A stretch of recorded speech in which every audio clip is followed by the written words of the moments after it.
সোনা পাচার কাণ্ডে ডিআরআই এর হাতে গ্রেফতার মাস্টারমাইন্ড। ধৃতের নাম সুমন কর্মকার, দিনহাটার বাসিন্দা।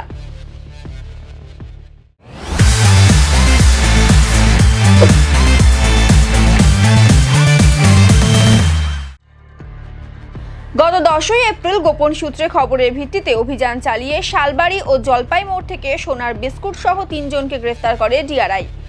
ধৃতদের কাছ থেকে প্রায় 1 কেজি 443.50 গ্রাম সোনা উদ্ধার হয়, যার আনুমানিক বাজার মূল্য 1,92,92,155 টাকা।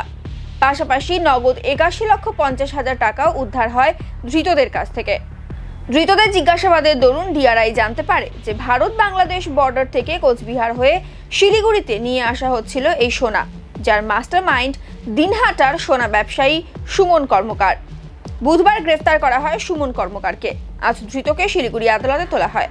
এই বিষয়ে বিরোধী পক্ষের আইনজীবী অখিল বিশ্বাস জানান, 11/4 দীপক পারিক এবং রায় বলে তিনজনকে ধরেছিল। 85 লাখ টাকা ক্যাশ সিজ হয়েছিল এবং গোল্ড সিজ হয়েছিল। সেই কেসে আজকে আমার ক্লায়েন্ট সুমন কর্মকার, ওকে ওরা অ্যারেস্ট করে নিয়ে এসছে। ডিআরআই অফিসে অ্যাকচুয়ালি 23/5-এও একটা সামন দিয়েছিল ডিআরআই, 23/4-এ।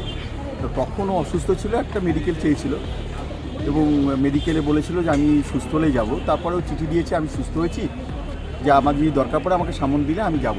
তো গতকাল সেই সামনে গেছিলো। তো সামনে যাওয়ার পরে ওকে অ্যারেস্ট করে দিয়েছে। ওদের বক্তব্য যে সুমন নাকি ওর নাম নিয়েছে। তো আজকে আমরা সেই জায়গায় বললাম যে কো-অ্যাকিউজ যদি কোনো নাম নেয়, সুপ্রিম কোর্ট বলছে তার পরিপ্রেক্ষিতে কাউকে অ্যারেস্ট করা যাবে না। সে নিজের বাঁচার জন্য তো মিথ্যে নাম নিতে পারে। সুতরাং আর একটা জিনিস হচ্ছে যে আসামি নিজে গিয়ে অ্যাপিয়ার করছে, যেমন 41-এর কমপ্লায়েন্স আছে, 108-এর কমপ্লায়েন্স আছে, সেই কমপ্লায়েন্স দিলে তারপরে তাদের অ্যারেস্ট করা যায় কি যায় না সেই প্রশ্ন কোর্ট নিজেই তুলেছে। এই অ্যারেস্টটা করা যায় না, অ্যারেস্টটা ইলিগাল। তো সেই মর্মে আমরা বলেছি। এখন হিয়ারিং হলো, অর্ডার পেন্ডিং আছে। সুমন কর্মকার, দিনহাটায় বাড়ি। ওনার কাছ থেকে কিছু রিকভারি হয়নি। ওনার বক্তব্য হচ্ছে যে এই সুমন কর্মকারের সোনার দোকান আছে, ওদেরকে যখন রিকভারি হয়েছিল সেখানে ওদের কাছ থেকে 4টে জুয়েলারি রিকভারি হয়েছিল। সেই এখন তো সব হলমার্ক হয়ে গেছে। ওই জুয়েলারিতে কোম্পানির নাম লেখা ছিল, সেই কোম্পানির নামটা ওর কাছ থেকে রিকভারি হয়েছে সোনাটা।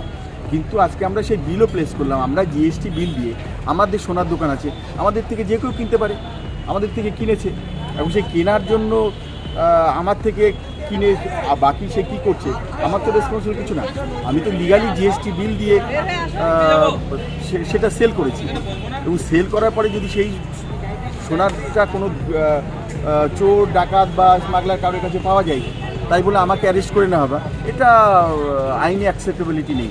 সুমনকে মূল মাথা বলা যাচ্ছে, এই কথাটা ঠিক না। ঠিক না এই কারণেই যে এর কাছ থেকে তো যে মূল মাথা, তার কি এভিডেন্স আছে? যে যারা ধরা পড়েছিল তারা যদি বলে যে এই মালটা সুমনের থেকে পেয়েছি বা সুমন দিয়েছে, সেটা কতটুকু বিলিভ করা যাবে?